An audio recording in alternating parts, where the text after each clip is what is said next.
Bonjour, aujourd'hui dans les chantiers de l'été, nous allons voir le changement d'une vanne d'isolation chauffage sur une chaudière sol Unicale. Comme je vais le constater, la vanne fuit et c'est pas réparable sur ce genre de vanne.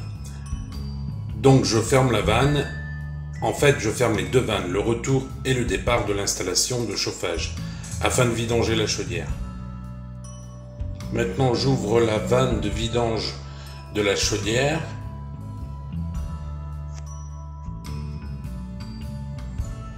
Et comme j'ai un petit doute, je vais quand même vérifier que j'ai bien fermé l'autre vanne, sinon je vais vidanger toute l'installation. Bon, comme on peut le constater, je l'avais bien fermé. Et là, il n'y a plus qu'à attendre que la pression descende jusqu'à 0. Maintenant que la pression est à 0 et qu'il reste quasiment plus rien dans la chaudière, je vais commencer à démonter le robinet.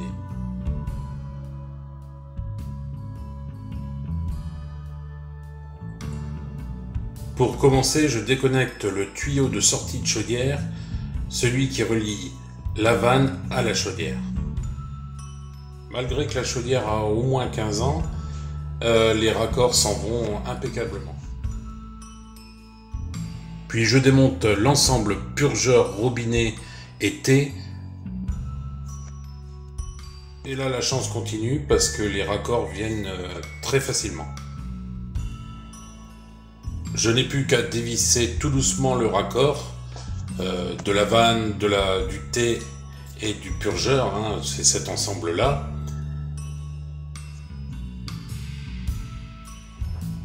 La chance est toujours avec moi car l'installation est bien étanche et pratiquement rien ne coule de la tuyauterie retour de chauffage. Pourtant la maison a 2 étages et j'aurais pu récupérer 100 litres d'eau à terre. Enfin, on ne sait jamais, des fois tout peut dégringoler, même 5-10 minutes après. C'est pour ça que je vais nettoyer le raccord correctement, même sans mettre de chanvre ni rien du tout. J'ai toujours un bouchon de cette taille-là. Comme ça, si j'entends un bruit un peu suspect ou si ça commence à dégringoler, ça me permet de mettre le bouchon et comme ça, je peux travailler tranquillement.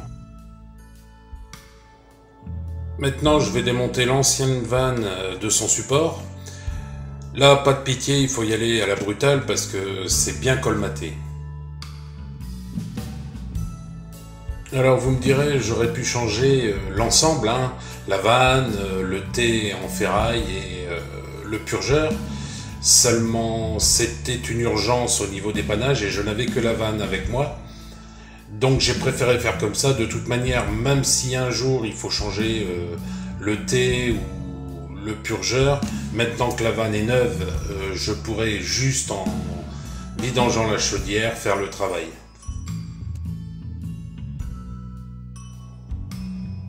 Après avoir enlevé l'ancienne vanne, je nettoie super bien le raccord et après c'est du classique, hein, c'est la pose du chanvre et de la pâte pour une bonne étanchéité de l'ensemble.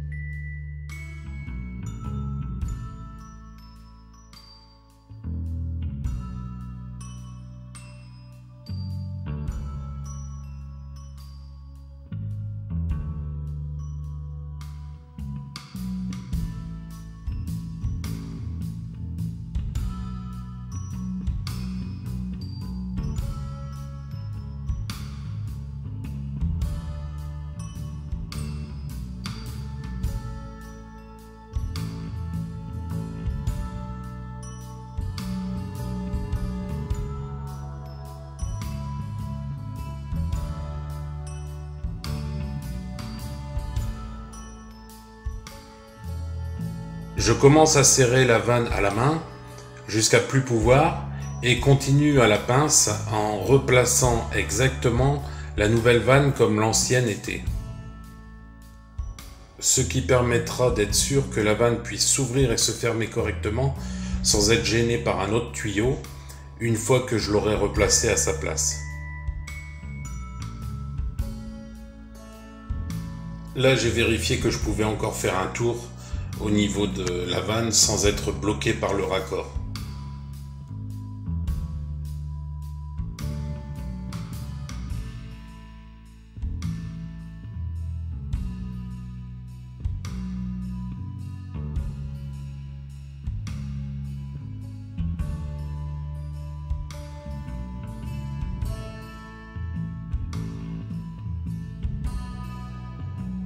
Maintenant que j'en ai fini avec la vanne et son support, je vais venir faire l'étanchéité avec du chanvre, classique, au niveau du raccord qui se trouve derrière la chaudière, là où je vais visser la vanne. J'utilise quasiment toujours du chanvre pour le chauffage. Je trouve que c'est plus facile d'étanchéifier un réseau chauffage avec du chanvre que le téflon. Avec le temps, je pense qu'il se dégrade un petit peu et il y a un risque de fuite.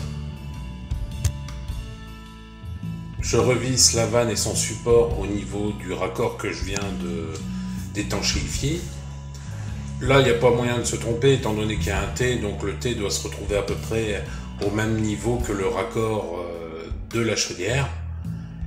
Il ne me reste plus qu'à mettre un joint au niveau de ce raccord-là, de resserrer.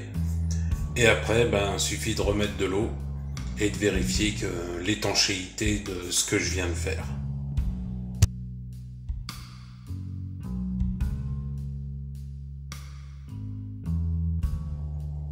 Alors, comme vous me voyez depuis tout à l'heure, je suis en train de serrer avec une pince. C'est pas ce que je préfère. Moi, je préfère avoir la clé qui va bien. Par contre, là, j'ai pas de clé de 1 pouce, donc forcément, j'ai été obligé de le faire à la pince. Je n'oublie pas le joint, c'était un assez gros joint, c'était un joint de 1 pouce, donc faut pas l'oublier, sinon ça ferait une fuite.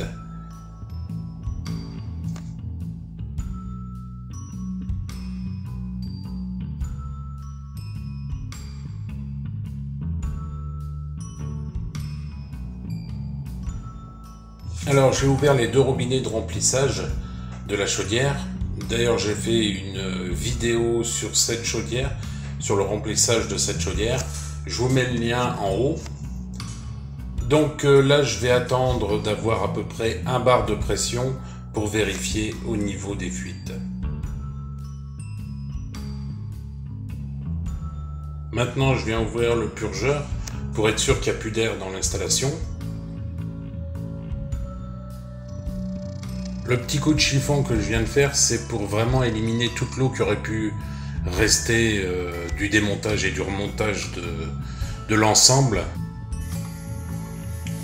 Et dernier travail, je vais passer mes doigts au niveau de tous les raccords que j'ai démontés. Alors pour moi, il n'y a rien de mieux que les doigts ou du papier essuie-tout pour vérifier les fuites éventuelles. Voilà, c'est tout pour aujourd'hui.